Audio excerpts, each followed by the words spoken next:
believe it truly is because of information. But this is a human error.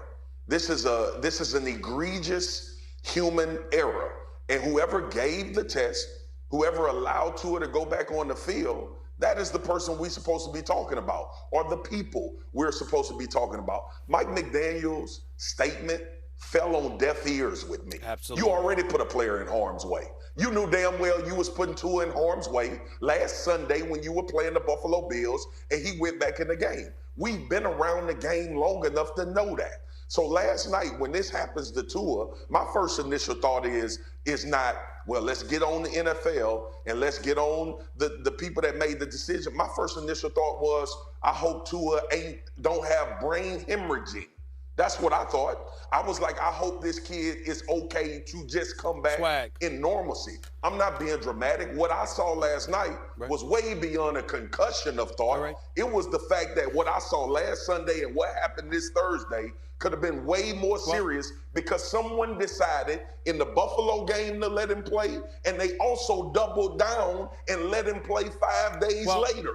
That's the issue we should be talking about. Well, we are talking about it. It's not that we should be talking about it. We are talking about it. We talk about it right now. And I'm glad you brought it up because there's a couple of things that also need to be brought up here. First of all, although one has nothing to do with the other, can we be honest about the fact that after the Brian Flores situation, I mean, the benefit of the doubt doesn't exactly get accorded in the direction of the Miami Absolutely. Dolphins. We got some questions about that organization, okay? All right, and the kind of things that they're willing to do, whatever that may be. We don't know, and we're not going to sit here and act like we do know definitively. But does it raise an eyebrow? Does it bring into question who this organization is, what they are all about, what they stand for? You're damn right it does. That's number one. Number two, when we talk about people who need to be suspended and fired, we get that. We understand it. I brought that up at the very beginning. And definitely somebody has to be made to pay a price here. Let's also talk about this. Tua was let out of the hospital. I would question that. To fly back. To fly back. To get on a plane. Now, ladies and gentlemen, I'm talking, listen, you ever sat up there on a plane, right? A plane, and you're perfectly healthy. You're perfectly fine. You've got nothing wrong with you. You don't even have a damn headache. But the pressure, for whatever reason, popping. maybe you got a stuffy nose, maybe you're a bit congested or whatever, and damn it, if you ain't got some double McGun or something to chew on, your head feels like it's damn near ready to explode. They put this man on the team flight home just hours after that occurred. I'm just saying, there's a whole bunch of stuff that's going on here that seems really, really irresponsible. Now, we don't know Stephen A., let me say that, this too. But it does seem that way. Let me say this too, because I'm going to take some responsibility on my own, not anyone else at ESPN or on this network, but I talk about football every day. I should have been raising holy hell about Tua playing. I should have been going crazy on this network all week long, listening to reports that he could potentially play. But that is the insensitivity that we have because we know how detrimental this game can be, right? Like I'm not going to put anybody, I'm talking about Marcus Spears right now. I'm not going to put anybody else in this category because what we have now is a reaction to what we already knew last Sunday. We have a reaction to that because we saw it transpired again. I should have been on television saying Tua Tagovailoa does not need to play.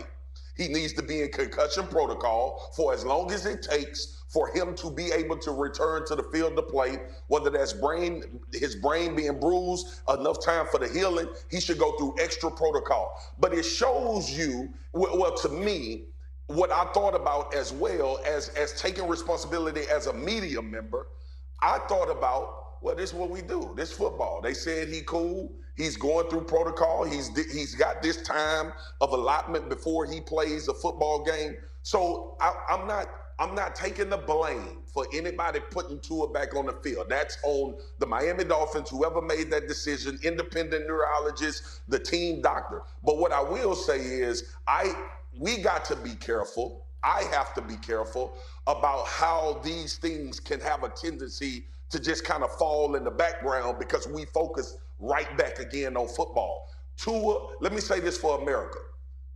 On Sunday against the Buffalo Bills, Tua had a concussion. All right, I don't care. I'm not a doctor, ain't been to 1 second of medical school. Everything that I've learned about a concussion, and it's been extensive because I've had to think about it myself, along with majority of football players once information started coming out. When Tua fell backwards and hit his head against the Buffalo Bills, he was concussed. He was trying to come to. He did not stumble because his back was injured. He did not stumble because his ankle was hurting. His equilibrium was knocked off because he hit his head and he was concussed. And I should have been raising hell about that all the way up to leading to this game Thursday. So I just wanted to say that because as we start pointing fingers and as we start absolving and we're trying to figure out who determined, and Stephen A., you brought up the players, everyone that saw that could have said something, everyone that saw that could have made a decision. And obviously, we depend on doctors and team doctors and neurologists and all of those guys. But I should have been going crazy on this TV screen between that Sunday and this Thursday about Tua not playing. And we got to be careful in not getting desensitized to the fact that we just saw a human being bang his head on the ground, lose probably consciousness for a second, try to shake his head to come to, stumbled again, and then we accepted the fact that they put him back in the game and he was going to go play again on Thursday. Swagger, hold on for a second. I completely appreciate where you're coming from. I do not disagree. But let's also be about accountability. Yeah. I appreciate you pointing the finger at yourself. I get where you're coming from. I understand that. In retrospect, hindsight, the same could be said about all of us on television. But hell with that.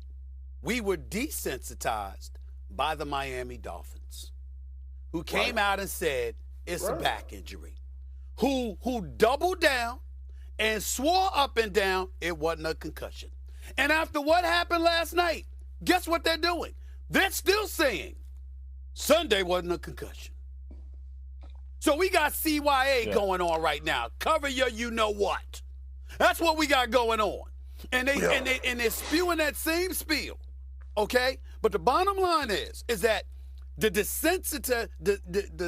issue being desensitized, that was by the Miami Dolphins. They basically said to us, that's on y'all. It's not true. Stephen A., let me ask a question. Bart and Marcus, because you guys obviously former players have been in this situation. What is the chain of command in that situation when that happens?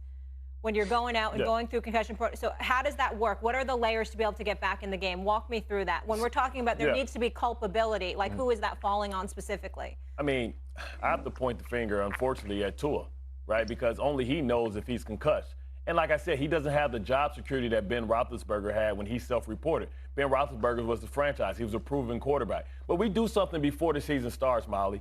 We take a baseline test. Okay. You take a baseline test because everybody's cognitive skills are different from each other's, right? Now, me as a former player, I have to self-report. I basically did bad on my test because I knew if I got concussed, I can pass it if I didn't do, my best on the cognitive test that we take. Now, there's ways around this way, and there's ways to trick the doctors, right? But, at the end of the day, it's for the leadership in the locker room because at the end of the day, the only person that understands the plight of the athlete is the athlete.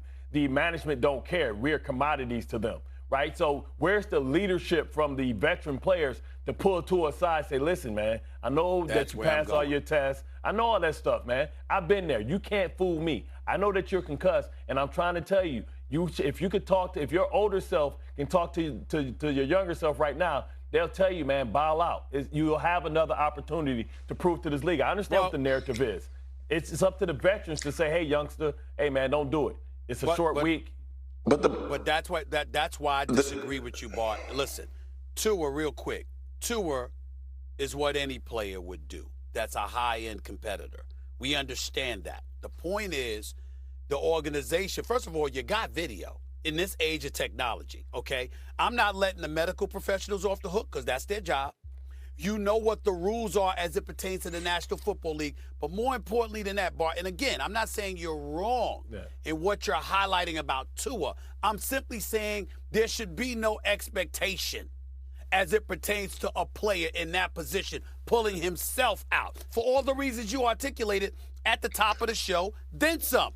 But if you are a teammate, right, you know because you're on the field, and you know because you're competing, and you know because you're taking hits. You seeing with your own 2 eyes what this man is experiencing, and you don't say, get him the hell out of the game. But this is how you continue to live the lie, though. Fellas, but I gotta be. What's the point of having doctors then?